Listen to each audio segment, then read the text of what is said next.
Okay, this is Daf Pei Dalid. It's Ois Dalid in the middle of the Maimer.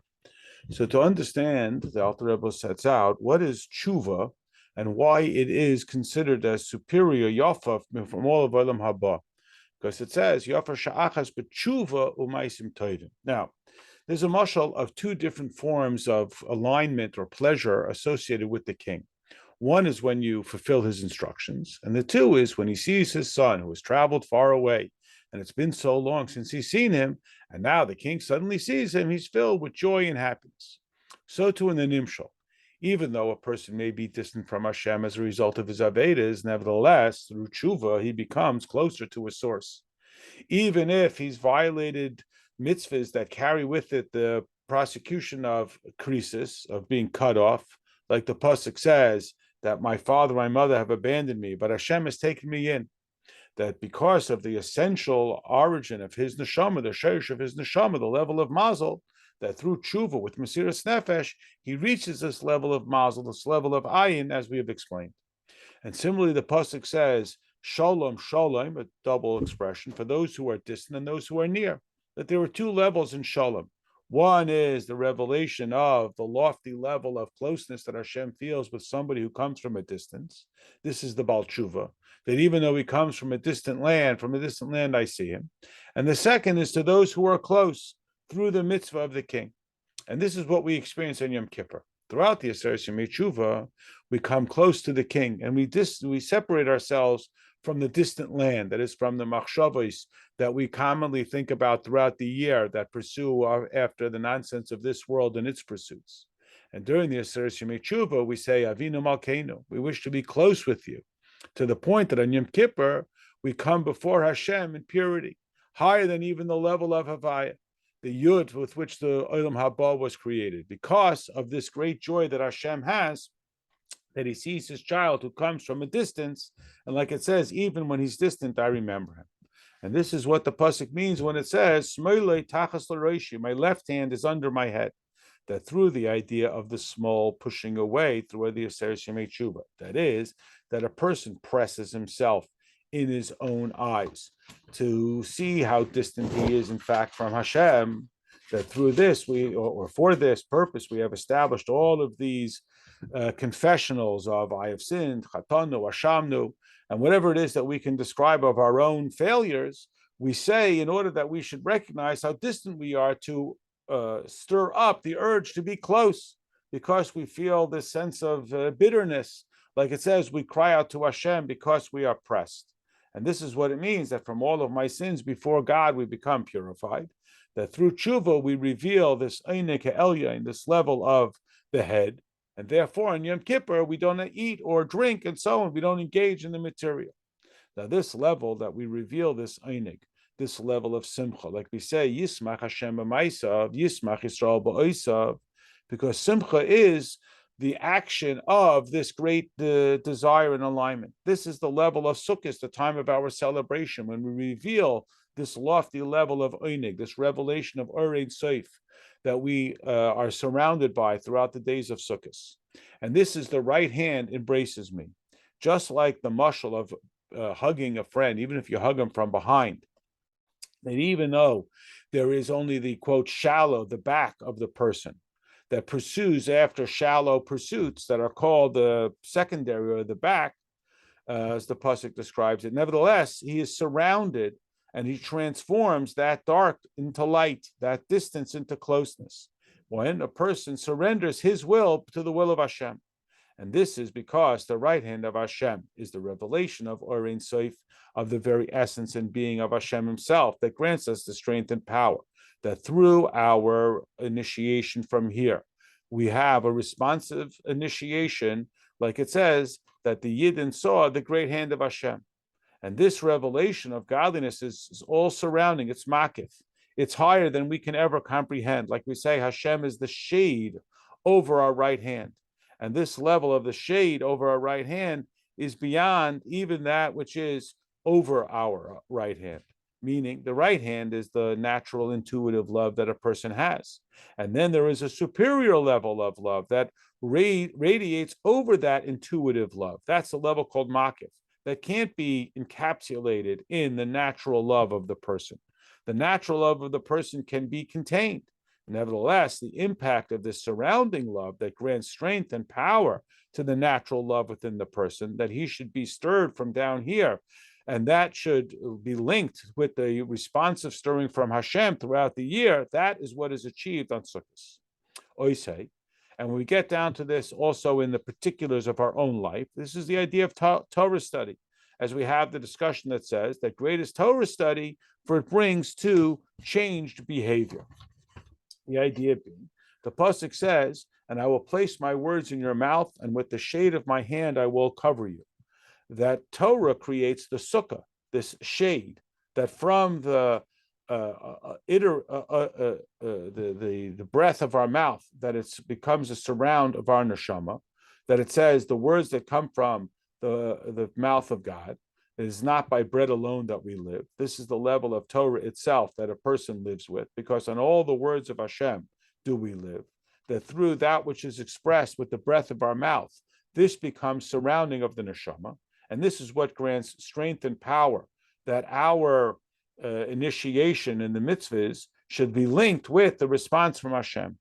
And this is what it means, that greatest Torah study, that it results in changed behavior, meaning that the Talmud that we learn with the breath of our mouth, and even if we learn something that's not linked to practical change behavior, for example, we learn about Kodshim and Zvachim and Menachos, even matters that are associated with actual behavior. There's so many concepts that are not necessary for behavior, especially now. We don't have to learn it in the original, in the Gemara, with all of the discussion. Rather, we have the Kitzur in the Shulchan Aruch and so on.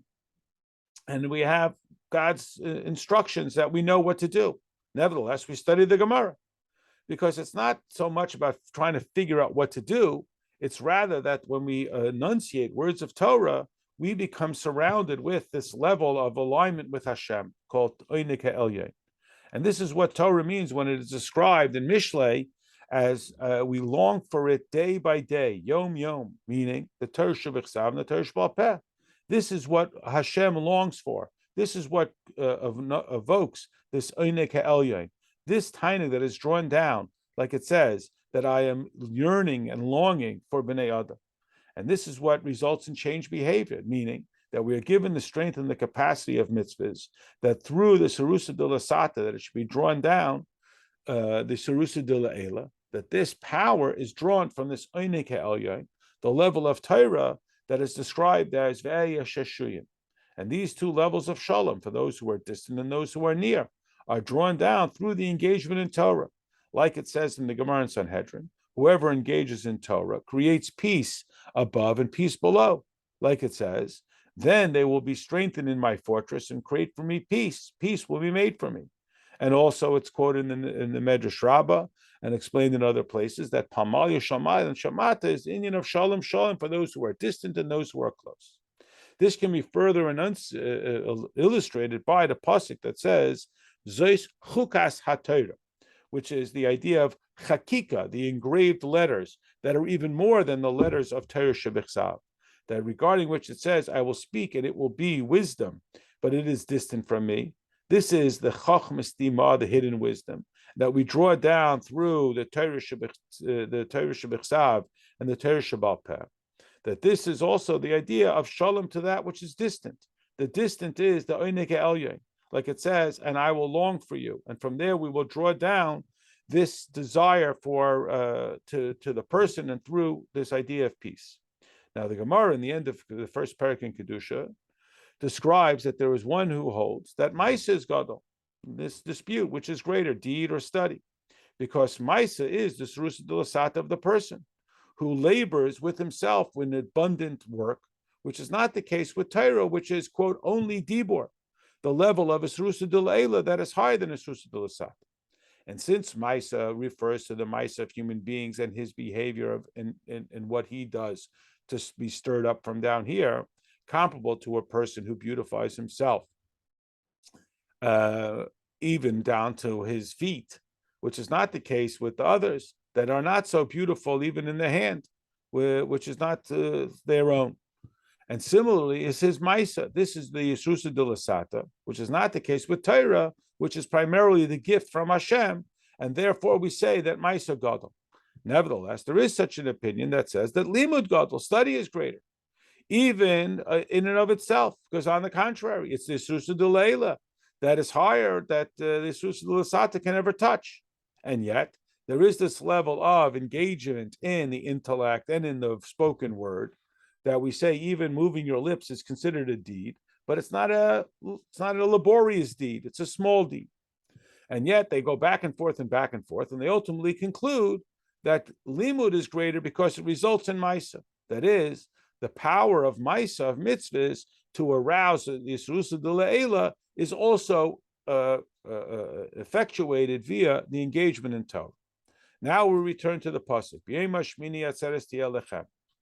Meaning, on the 8th day, this level of 8 that is higher, this level of bina, this level of isbaininess, just that from Amay Lamata, so too Lamata, it's a level of ayin. It's considered as non-significant, insignificant ayin. Similarly,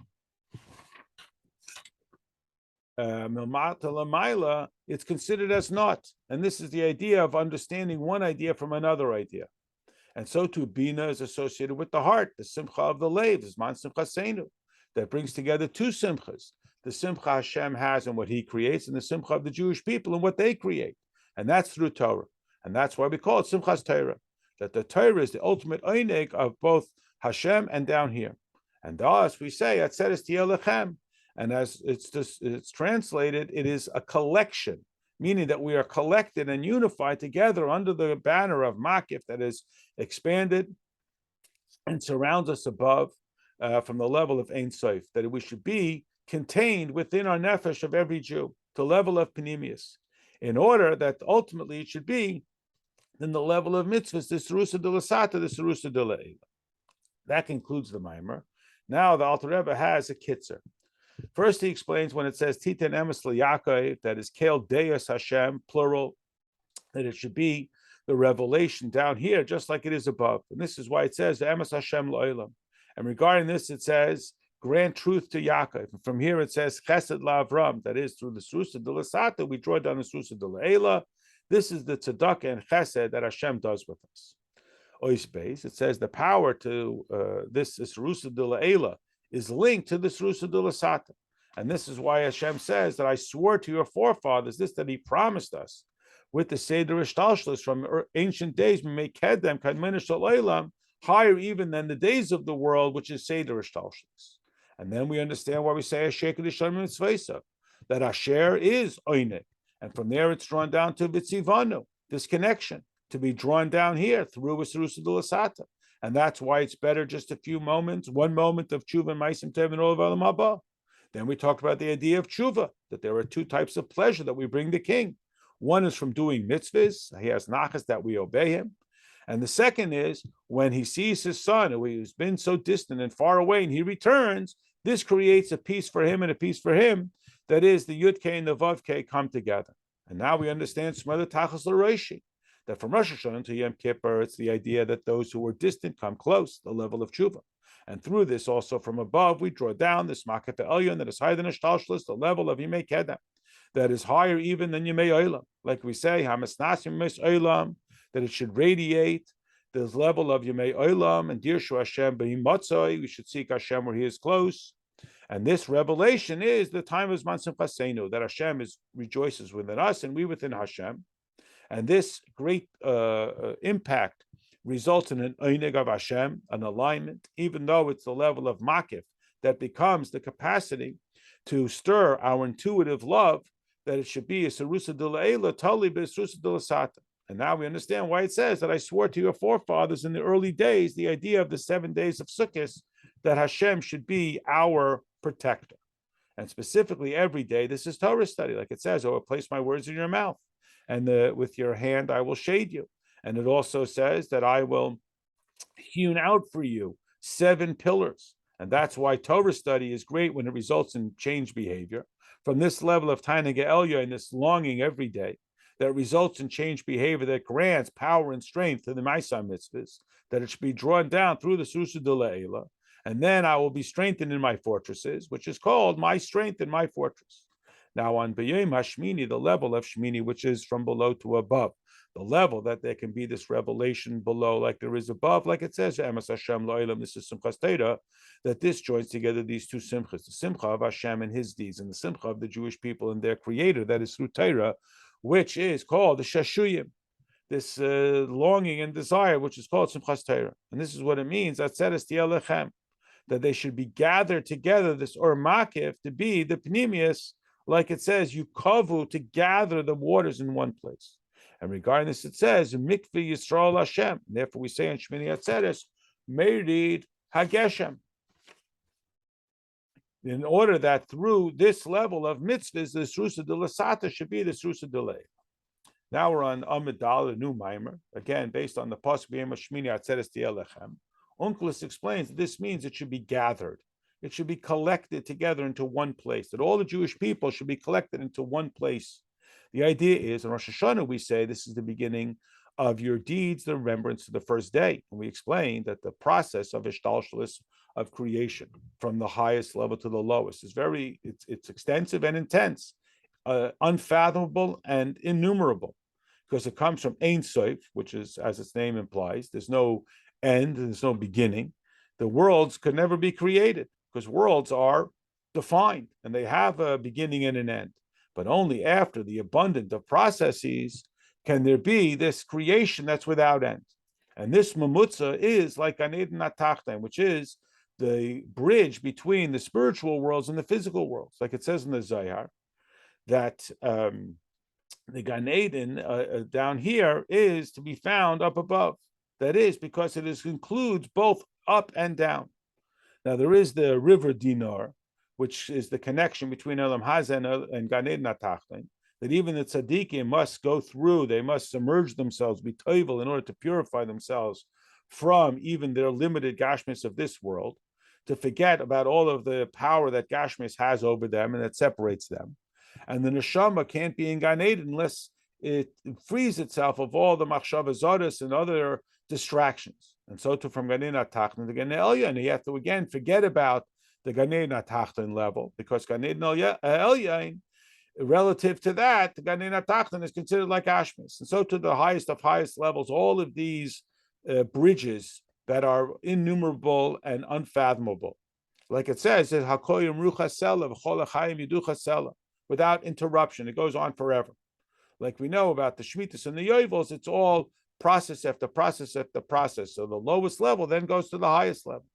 And this is Tchilas Masecha, the Gan Eden Atachtan, which is the beginning of this world. We're now on Daf Pei Hey. That is this world of Asiya, where we mentioned that it is the ultimate purpose in the creation of humans, like the pasuk says in the beginning of creation, that God placed them in Gan Eden to work it and to guard it. And that's where the entirety comes together, as it will be in the times of Mashiach, which is not the case in Olam Hazeh Hagashmi. In order for there to be this Tchilas Masecha through Zikaron L'Yom Rishon and before the Ishtalshalis, because the beginning and end are wedged together, and that which causes the Yerid and the Ishtalshalis is in order for there to be the fulfillment of Hashem's desire of Dira B'Tach Tainim.